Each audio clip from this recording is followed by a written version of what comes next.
ఆడబిడ్డలకి మన పోరాటమే అస్తిత్వ పోరాటం, ఆత్మగౌరవ పోరాటం. తప్పకుండా మనం మళ్ళీ తిరిగి వస్తాం. అది కాంగ్రెస్ వాళ్ళకు తెలుసు, మీకు తెలుసు, మాకు తెలుసు.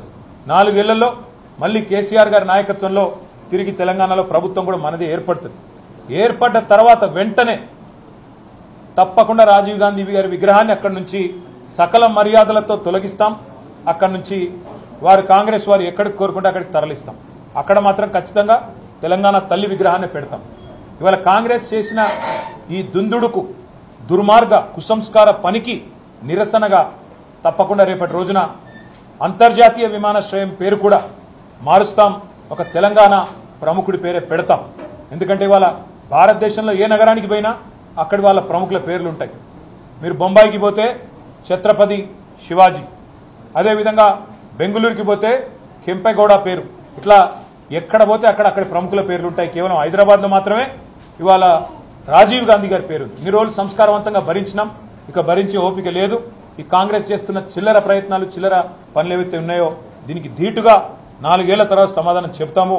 ఇప్పుడు కూడా తెలంగాణ ప్రజల తరపున, తెలంగాణలోని అసూలు బాసిన అమరుల తరపున నేను కాంగ్రెస్ ప్రభుత్వాన్ని డిమాండ్ చేస్తా ఉన్నా. ఇప్పటికైనా బుద్ధి తెచ్చుకొని ఆ విగ్రహాన్ని అక్కడి నుంచి తరలించండి. కావాల్సిన విగ్రహాలు ఉన్నాయి. సోమాజిగూడలో రాజీవ్ గాంధీ సర్కిల్ అని పెట్టుకున్నారు మీరు, మేము మార్చలేదు. ఇందిరాగాంధీ విగ్రహాలు బొచ్చెడున్నాయి, ఇందిరాగాంధీ పేరు మీద బొచ్చెడున్నాయి, మేము ముట్టుకోలేదు. కానీ మీరు ఇదే ఒరవడి కొనసాగిస్తే తప్పకుండా మరి ఢిల్లీకి గులాంలు మీరు, కానీ మాకు ఆ కర్మ పట్టలేదు. తప్పకుండా మా తెలంగాణ పౌరుషంగల బిడ్డలుగా చెప్తా ఉన్నా 100% తెలంగాణ తల్లిని అక్కడే పెడతాం. తప్పకుండా మిగతా ఏవైతే మీ జాతీయ నాయకులు అని చెప్పి పెట్టుకున్న పేర్లు ఏవైతే ఉన్నాయో వాటిని కూడా మార్చే దిశగా ఆలోచన చేస్తాం. 1,50,000 చిలుకు అఘాయిత్యాలు జరిగా వివరాలన్నీ కూడా కేటీఆర్ మాట్లాడితే బాగుంటుంది. ఆ వివరాలని నిన్న బయట పెట్టారు సీతక్క. సరే, ఇన్ని రోజులు 8 నెలలు గవర్నమెంట్లో ఉన్న తర్వాత మొత్తానికి మంత్రి గారికి మహిళల మీద జరిగిన అఘాయిత్యాలు గుర్తుకొచ్చినందుకు, ఇప్పటికైనా గుర్తుకొచ్చినందుకు మంచిదే. మహిళా కమిషన్ కానీ ప్రభుత్వం కానీ చేయాల్సిందేంది? ఎక్కడన్నా మహిళల మీద ఏమైనా జరిగితే అఘాయిత్యాలు కానీ అత్యాచారాలు కానీ వారు ముందే స్పందించాలి. కానీ ఎట్లా ఉంది ప్రభుత్వం వైఖరి? దున్నపోతు మీద వానబడ్డట్టే.